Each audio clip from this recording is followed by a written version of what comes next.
Pick up a pen. Right now. Write anything, click on a sheet of paper. Just one letter. And while writing it, focus on your hand, not on the letter you're writing. On your hand. The fingers in contact with the pen body.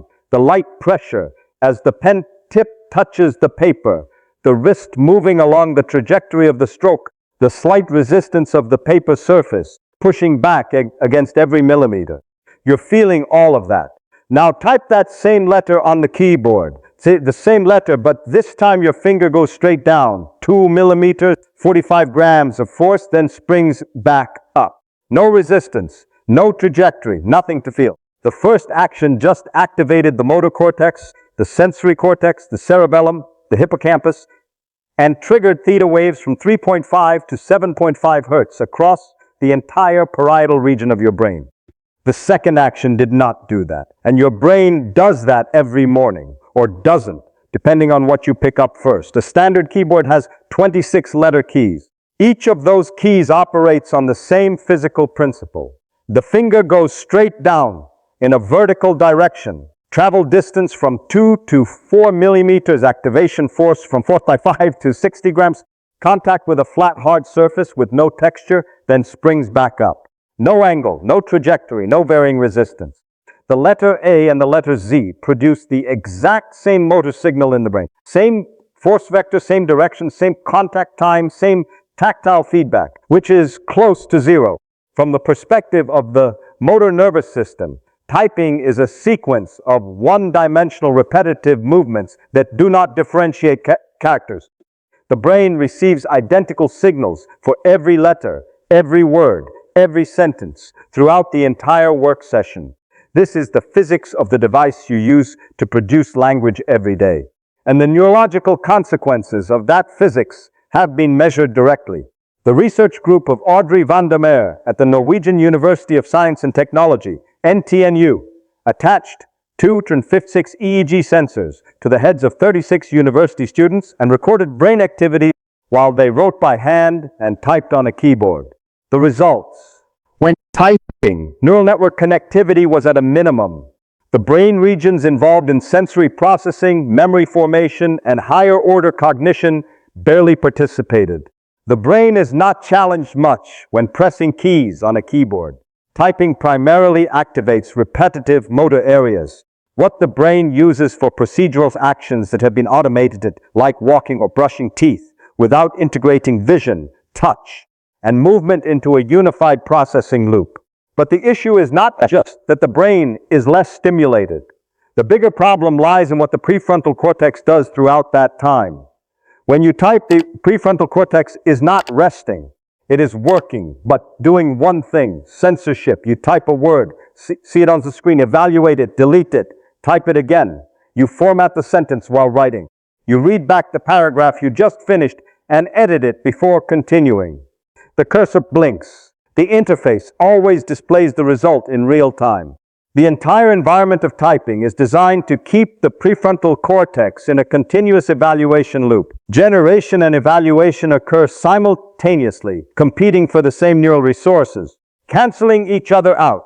The brain never escapes that loop. And this is the important thing to understand about the prefrontal cortex. It is not the part of the brain that generates ideas.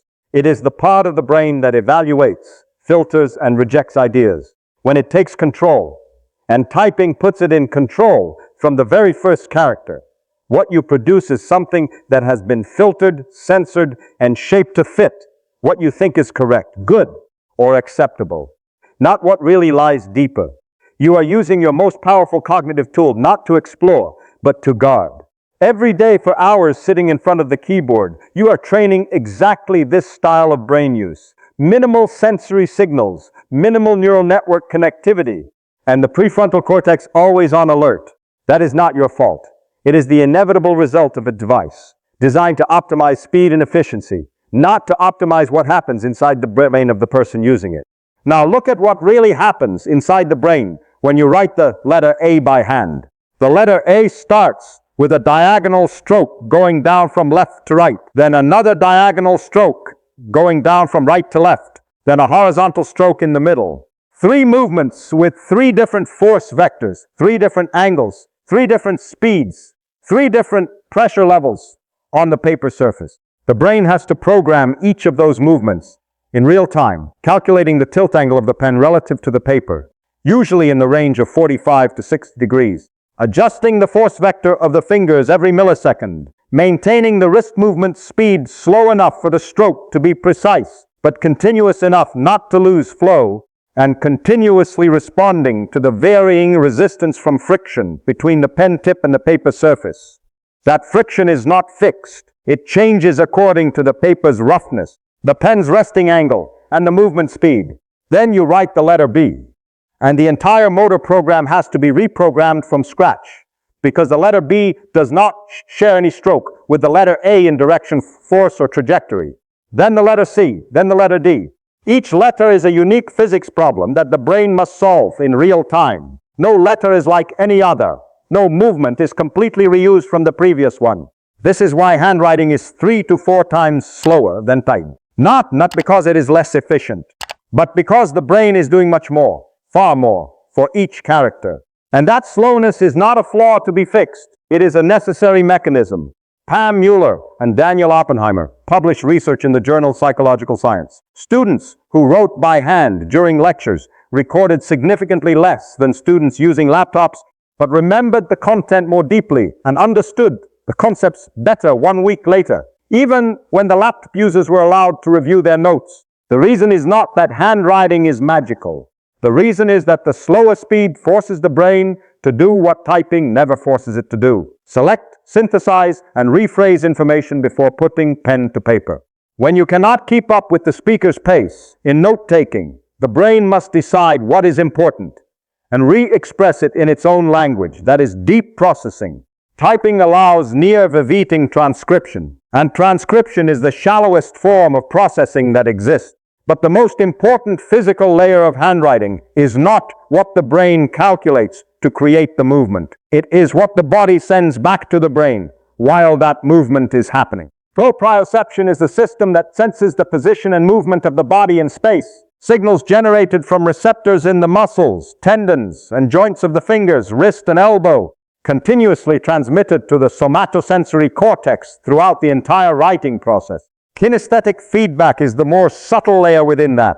Specific information about the force of the fingers on the pen body, the pressure of the pen tip on the paper surface, the curvature of the wrist in each stroke, transmitted through the skin receptors on the fingertips to the sensory cortex every millisecond. These two signal streams, proprioceptive and kinesthetic, create a closed feedback loop between the hand and the brain throughout the writing time.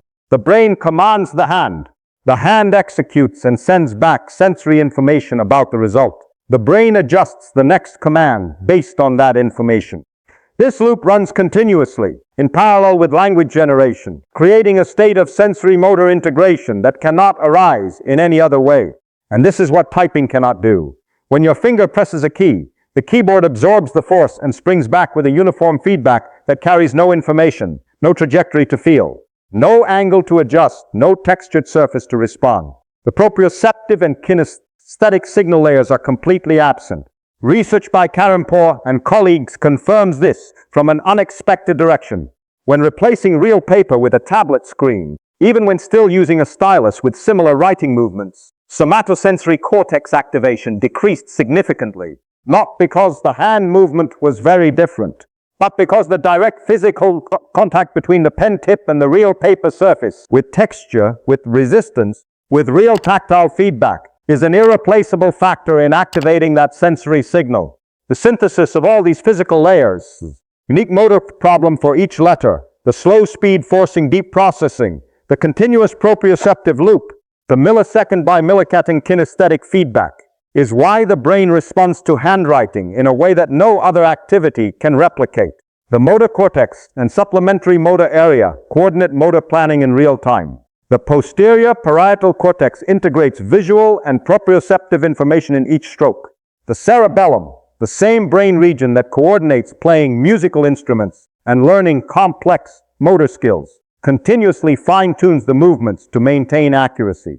And all of those regions operate simultaneously in an integrated network that Giuseppe Marano and colleagues at the Catholic University of Rome after synthesizing 30 neuroimaging studies in 2025, concluded is broader, more integrated, and deeper than any other activity compared to typing on every measurable parameter using fMRI and EEG.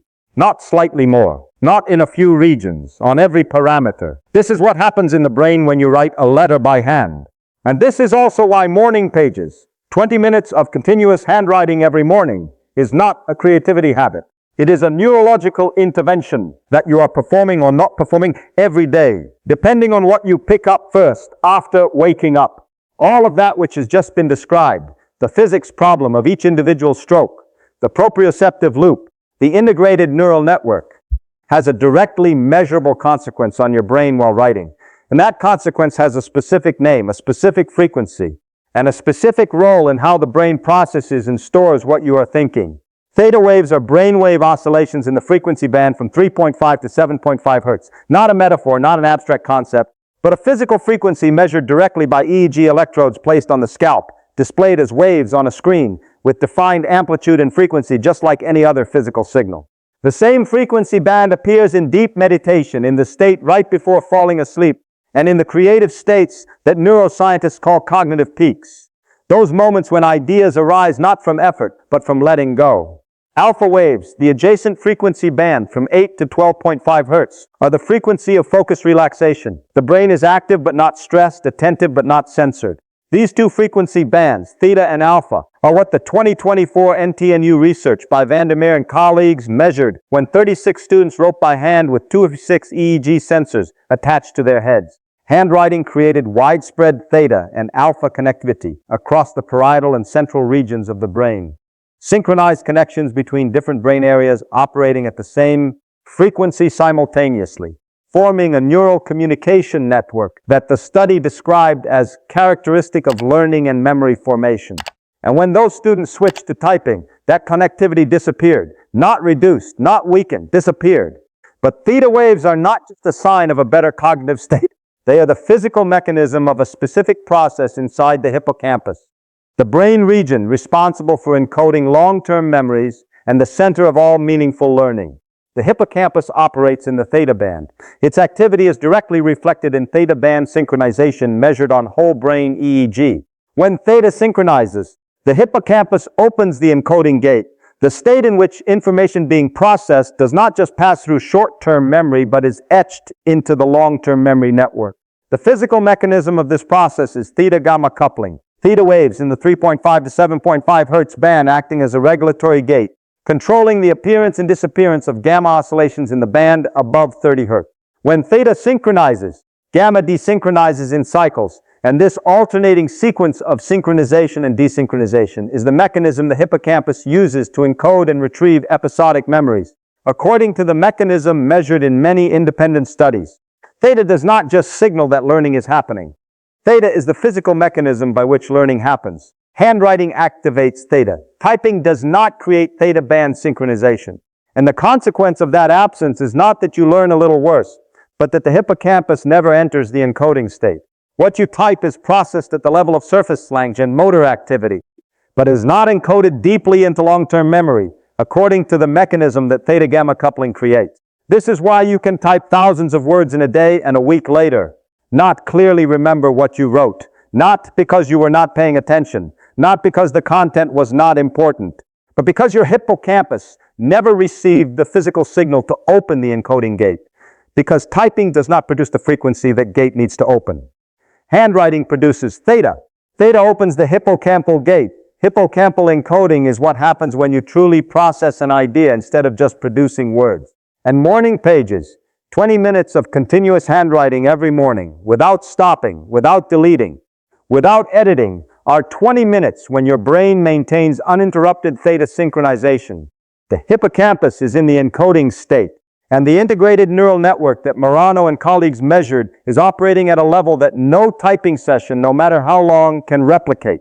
This is why it works, and why what you find on the page after 20 minutes of handwriting is often different from what you find after 20 minutes of typing, not because you are in a different mood, but because your brain is in a different state, a state defined by a physical frequency. Theta waves are the frequency that handwriting creates inside the brain.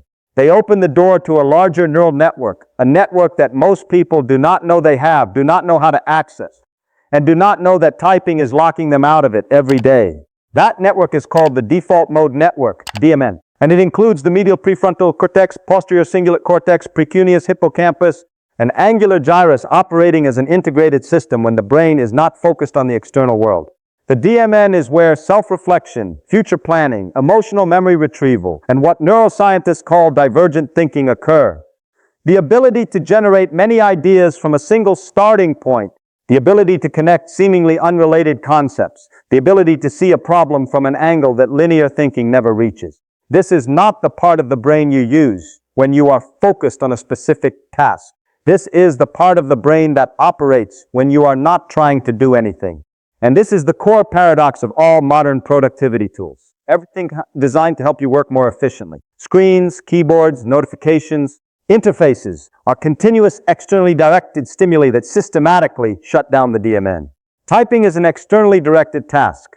The brain is processing signals from the screen, responding to the digital environment, maintaining prefrontal control to manage the interface and content. In that state, the prefrontal cortex suppresses the DMN completely, not partially, not temporarily, but systematically, according to the mechanism measured by fMRI. When externally directed tasks increase, the DMN decreases in inverse proportion, and this inverse relationship is one of the most consistent findings in modern neuroimaging. Free handwriting with no specific goal creates a different state. Cognitive load is low enough. No feedback screen, no interface to manage, no external output to evaluate, for the prefrontal cortex not to activate the DMN suppression mechanism. And meanwhile, the motor cortex is still active, the hand is still moving, theta waves are still sustained. The DMN is released while the body is doing something, and that very combination creates the state where ideas arise not from effort but from letting go. But what is more important is what happens when the DMN is not only released, but also begins to operate simultaneously with the executive control network, ECN, the brain network involved in deliberate cognitive control. Under normal conditions, the DMN and ECN are anti-correlated. When the DMN turns on, the ECN turns off, and vice versa. This is the mechanism the brain uses to switch between internal states and task-focused states. But research published in Frontiers in Behavioral Neuroscience in 2025 measured a different state, a state where the DMN and ECN operate simultaneously. Two networks that are usually anti-correlated begin to synchronize, creating a neural configuration that researchers observed in jazz improvisation and peak creative flow states. In that state, the brain is both generating ideas freely from the DMN and processing and directing those ideas with the ECN, both at the same time, neither suppressing the other. This is exactly the state that continuous free handwriting creates. The motor cortex maintains the action, theta waves maintain hippocampal encoding, low cognitive load releases the DMN, and that combination is enough to allow the DMN and ECN to synchronize instead of canceling each other out. And there is one mandatory condition for that state to occur, the condition that Julia Cameron described in The Artist's Way, without knowing she was describing a neurological mechanism. The writing must be private. No one reads it. When the brain perceives that the content will be read and evaluated by others, the prefrontal cortex activates social evaluation mode, a separate mechanism involving social judgment processing, impression management, and self-presentation control. Social evaluation mode and DMN freedom are neurally mutually exclusive. The brain cannot worry about how others will read what you wrote and let the DMN operate freely at the same time. This is why Cameron emphasizes that morning pages are private writing, not for psychological reasons, but because this is the mandatory physical condition for the neural mechanism to function. When you write knowing that no one will read it, prefrontal social evaluation shuts off, the DMN is fully released, and what appears on the page is what truly lies inside, not the version filtered through your social filter. Cameron calls this letting go. We do not control, we do not actively create, we just go along with it, without knowing the neural mechanism but describing the phenomenon exactly. The DMN is operating outside the control of the prefrontal cortex, creating connections, memories, and ideas that deliberate thinking could never produce. And when you read back what you wrote and feel as if someone else is giving you advice, the feeling that many morning pages practitioners describe, that is not a metaphor. That is an accurate neuroscientific description of the DMN when the prefrontal cortex stops censoring. A part of your brain is talking to you that normally you have no way of hearing, because normally the prefrontal cortex is doing too many other things to let it speak.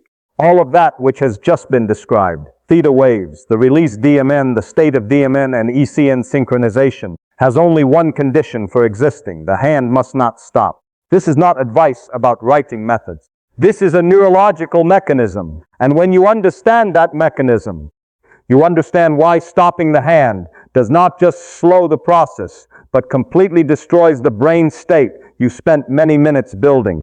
When you stop writing, even for just a few seconds to think about the next sentence, even for a moment to read back what you just wrote, the proprioceptive and kinesthetic loop is interrupted. There are no more signals from the muscles, tendons, and joints of the hand being sent to the somatosensory cortex. There is no more tactile feedback from the pen tip on the paper. The motor cortex no longer receives continuous motor commands, and in that gap, the prefrontal cortex returns to control, not because you invited it, but because it is the brain's default response when action stops, and no sensory signals maintain the current state. The prefrontal cortex activates evaluation mode. The DMN is suppressed according to the anti-correlation mechanism already described. Theta and alpha synchronization collapses because there is no longer motor activity to sustain them. The entire state, theta waves, hippocampal encoding, DMN freedom, DMN ECN synchronization, falls apart in seconds. And to rebuild that state, you have to start over from the beginning. Write long enough for the motor cortex to stabilize, theta waves to reappear, prefrontal control to decrease, and the DMN to gradually be released, a process that does not happen immediately. Each time you stop the hand is a time you reset the timer. This is why repeatedly writing a meaningless sentence when you don't know what to write next. I don't know where to start. I don't know where to start. I don't know where to start is not a writing tip or psychological trick. It is a physical mechanism. The motor cortex continues to receive motor commands. The proprioceptive loop continues to run. Theta waves continue to be sustained. The chain of neural signals is not broken. And the brain stays in the state where ideas can emerge instead of falling back into the prefrontal evaluation state that the screen and keyboard have trained it for all day. The content of the sentence does not matter.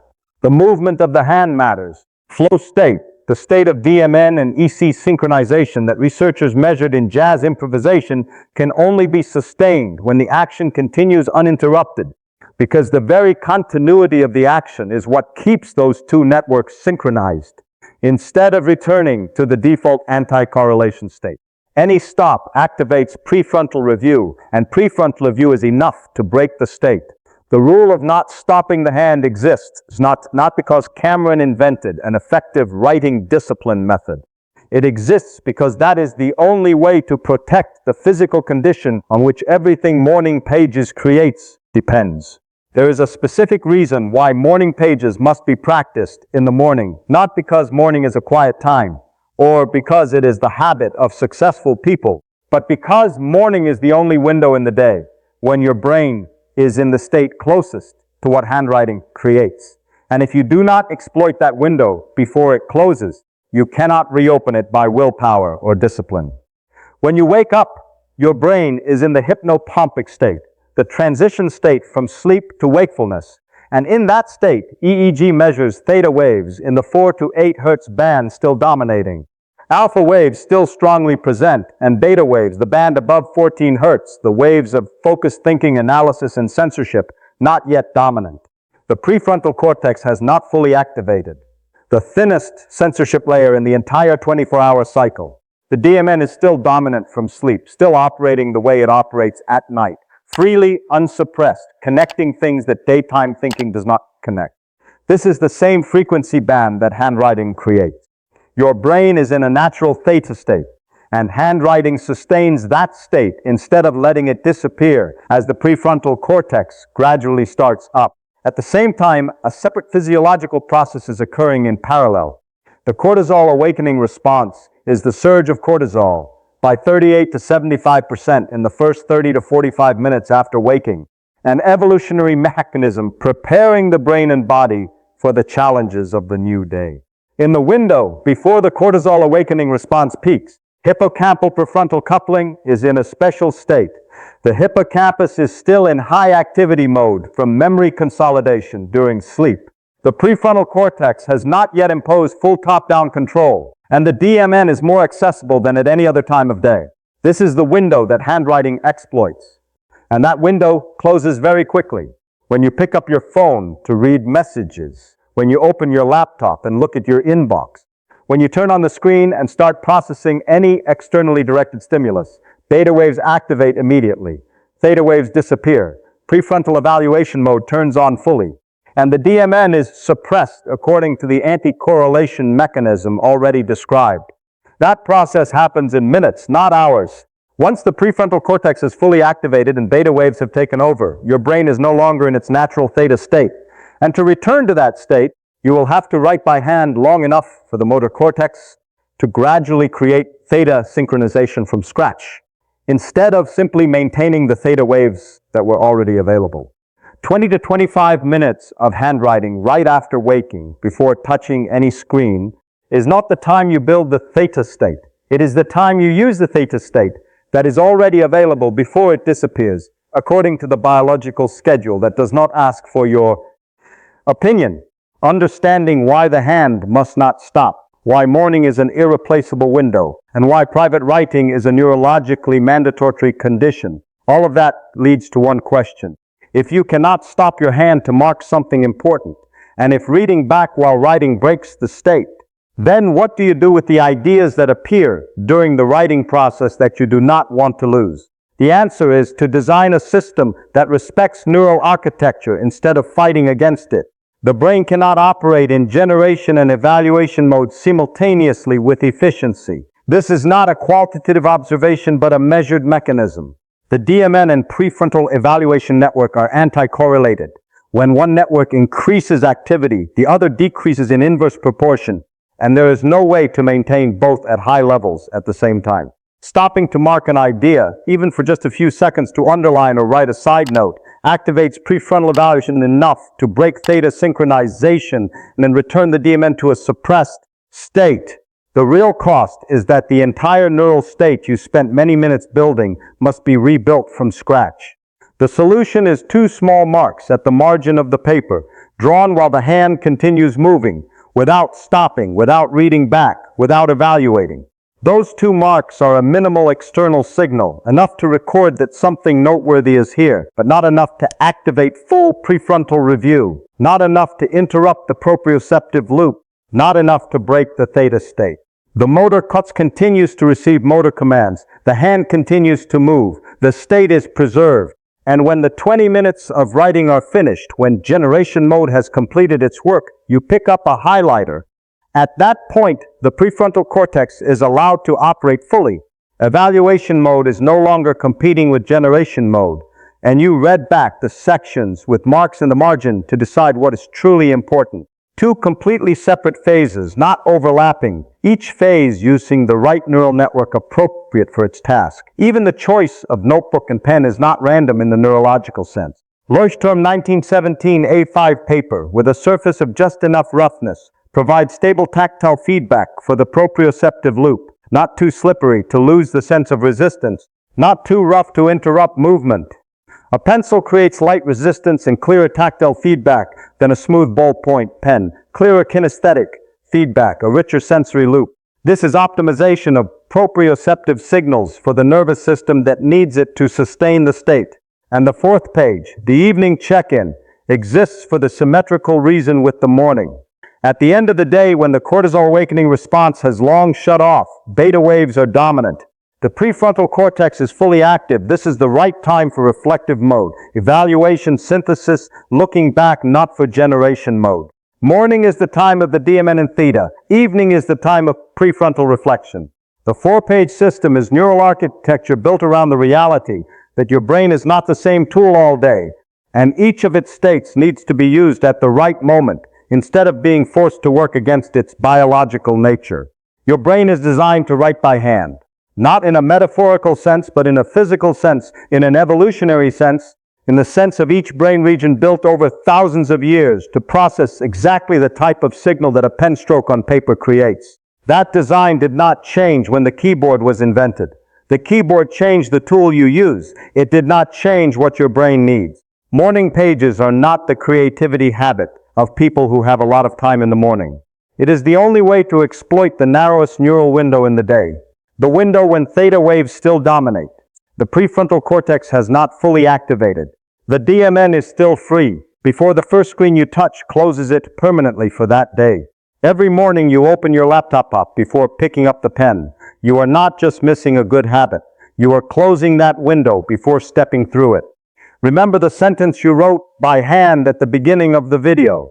In that moment, your brain activated the motor cortex, somatosensory cortex, posterior parietal cortex, cerebellum, and hippocampus simultaneously, opened theta waves across the entire parietal region, and released the DMN from prefrontal control. Then you typed that same sentence on the keyboard, and your brain pressed 26 identical keys, received identical signals, created no theta, opened no hippocampal encoding, and released nothing. Now you know what the difference is, and you know where it happens.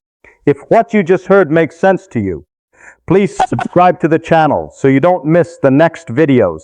Each video is another hidden mechanism that your body and brain are performing that you didn't know the name of. Thank you for watching until here. See you in the next video.